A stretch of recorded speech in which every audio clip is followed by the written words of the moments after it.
Actual coding में जाने के पहले हम लोग ये देख लेते हैं कि व्हाट इज प्रोग्रामिंग। प्रोग्रामिंग क्या होता है? तो प्रोग्रामिंग को समझने के लिए यहाँ पे दो पार्टी इन्वॉल्व होती है। पहला होता है कोड, दूसरा होता है मशीन। मशीन आपका कुछ भी हो सकता है, आपका लैपटॉप, आपका कंप्यूटर या आपका फोन। कोड क्या होता है? कोड इज बेसिकली हम लोग जो भी कंप्यूटर से काम करवा के लेना चाहते हैं उसका बेसिक इंस्ट्रक्शन होता है। जो भी हम लोग इस कोड में लिखेंगे तो क्या होगा कि वो मशीन जो क्या करेगा, वो कोड को एग्जीक्यूट करवा के हमको काम करके दे देगा।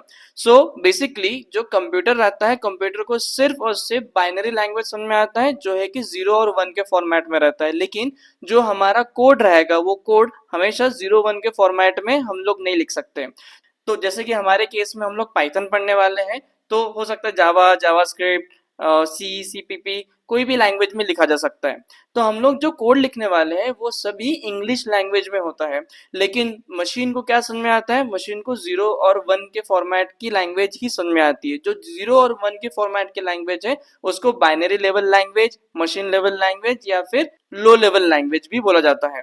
तो कोड जो रहेगा, कोड हम लोग जो टाइप करने वाले हैं that will be in high level language. High level language क्यों बोला जाता है? क्योंकि वो लैंग्वेज जो है कि सिर्फ ह्यूमन को समझ में आता है।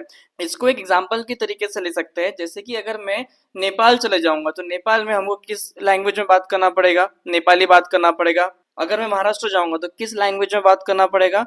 मराठी लैंग्वेज में बात करना पड़ेगा। तो उसी तरीके से हम लोग यहाँ पे जो कोड लिख रहे हैं उसको तो हम लिख इंग्लिश में रहे हैं, लेकिन जो हमको मशीन को समझाना है वहां पे हमको 0101 चाहिए रहता है।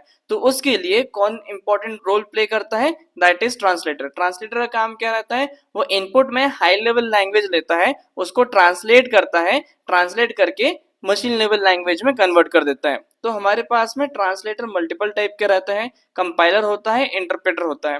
कंपाइलर में क्या होता है कि एक ब्लॉक ऑफ कोड लिखा जाता है, वो ब्लॉक ऑफ कोड को एक साथ एग्जीक्यूट करके दे देता है, एक साथ 0101 के फॉर्मेट में ला के दे देता है। लेकिन इंटरप्रेटर क्या करता है? Interpreter line by line execution करता है। जैसे कि लाइन नंबर 1 आएगा, लाइन नंबर 1 का आउटपुट आ जाएगा, फिर लाइन नंबर 2 आएगा, लाइन नंबर 2 का आउटपुट आएगा। इस तरीके से interpreter line by line execution करता है।